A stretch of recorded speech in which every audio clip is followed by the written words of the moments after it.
Hi guys, and welcome back to my channel. I'm Stacy. Today we're doing a January wrap-up. Oh my god, I've never done one of these. I love it. We're gonna be talking about the books that I read this month because I basically read a lot. A lot for me. I'm used to read like 3 to 4 books. I've read 6 books this month and that is a lot for me. I'm gonna do a wrap-up. I usually don't do these because I don't read enough to do a whole video about it. This video is not gonna be as long as the other videos I post, but you know, we love little videos too. So let's go. The first book that I read this month, is this one. This is Astrid Parker Doesn't Fail. This is the second book in the, I don't know what series? Bright Falls series. The first book of this is The Lilac Green Doesn't Care, and I read that last year. I gave this book 5 stars. I loved it. I really did. Like, I read this so fast. I read this in like 2 days. I couldn't stop reading because I wanted to know how Astrid's and Jordan's story would end. But basically the story is about Astrid. Astrid is an interior designer in Bright Falls. They have like an inn, and the inn is very old, and she always dreamed to like decorate the whole place. So now it's a chance because a TV show wants to film how the inn is getting renovated, and basically Jordan Everwood is the granddaughter of the owner. She's the lead carpenter in the whole renovation. But yeah, Astrid and Jordan don't really go together. They're like rivals, and I love a good, you know, hate to love story. So I enjoyed this a lot, and also because of the representation in this, but they're both white. I think Jordan is white, but like how Ashley Herring Blake represented finding your sexuality. I like that aspect in this book, and also it's so funny. I love their banter. This is just so this is just so fun to read, and that's why I gave it 5 stars, and I related in a lot of aspects. Then after that book I jumped to Spy Family. Oh, I'm reading like the mangas of Spy X Family. I read the 2nd volume. I always read them when I don't really have time to read. It's when at night I don't have anything to do, but I don't have time to like start a new book, so I just binge a manga, and I give that 3 stars. It was okay. It wasn't as fun as the first one, but it was okay. And after that I read The American Roommate Experiment, and that's the 2nd. I don't have it with me so I can show you, but that's the 2nd book in the Spanish Love Deception series, and it talks about, what's the names again? Rosie and Lucas.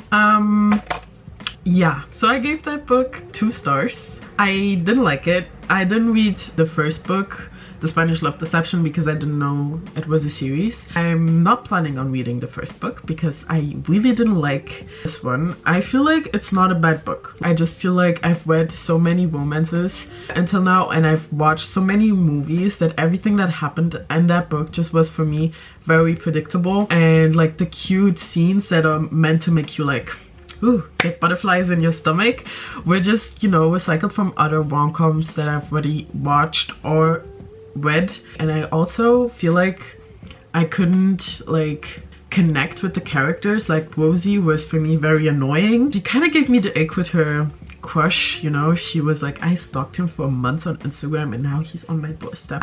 No, the Instagram thing gave me kind of the ick, but that's a me problem. And Lucas, to be honest, he did the bare minimum. I'm sorry, but he was just a decent man. There's nothing that makes me like, oh my god. No, I just wasn't impressed by the characters, and I feel like there was no depth to it. I didn't like it. But basically the book is about Rosie and Lucas. Rosie is, what's the name of the girl in The Spanish Love Deception? I don't know. She's her best friend. Basically she has a problem in her own apartment, so she decides to go to her best friend's apartment because her best friend is not there because she's on her honeymoon. She decides to go there just to crash for a night until she like solves her problems. Lucas, which he's like the cousin of the best friend, knocks on the door, and they find out that Lucas is supposed to stay in the apartment because he's on a holiday in New York, and they just decide that they're just both gonna stay there. And and that's why they're roommates now. And then after that, because Rosie has writer's block because she's a writer, Lucas says, let's go on fake dates so you get inspired again. After that, I read Things We Never Got Over. I did annotate this, didn't I? I did annotate. I did annotate a bit. Like, some pages have annotations. You can see it, but I did annotate. This, I feel like this is cocaine. I was addicted. The thing is, when I started reading it, because this is about Naomi. Yeah, Naomi and Knox. And when I started reading this, I hated Knox. I was like, the toxic masculinity is not the thing for me. And then he just got better and better. I was like, okay. I was kind of addicted at the beginning. I was like, you're not getting me with this one. I'm not gonna like this. I gave this 4.5 stars. And I can't wait to read the second one. The thing is, every single character in this is so likable and amazing. This is so fast paced, like it's just a page turner. I feel like it's just entertaining, and that's why this is so good. And that's what I aspire a book to be, like entertain me, and this entertained me. But basically it's about Naomi and Knox. So Naomi has a twin sister, and her twin sister is just the bad one, you know? Her twin sister calls her and says like, I'm in trouble, I need money. Come to, what's the name of the town? It has a weird name. Lockmount or something. Come to to my town and help me. So she just sprints there, and then she finds out that her twin sister just, you know, went away and left a child.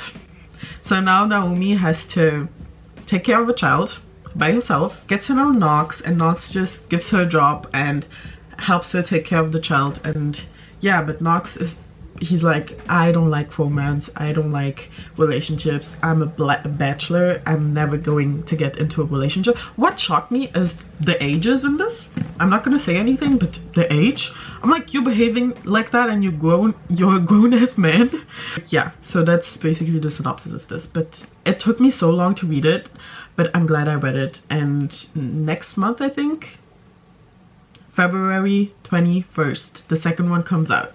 It's about a couple that I can't wait to read about. That's what I'm saying. Every single character in this is so good. I can't wait to have like the whole series. Like, make this 10 books. I will read. I had like a lot of good reads this month. I am not joking. After this one, I read this. Aristotle and Dante Discover the Secrets of the Universe. This is the first book. I haven't read the second one yet. This is by Benjamin Alir Sanis.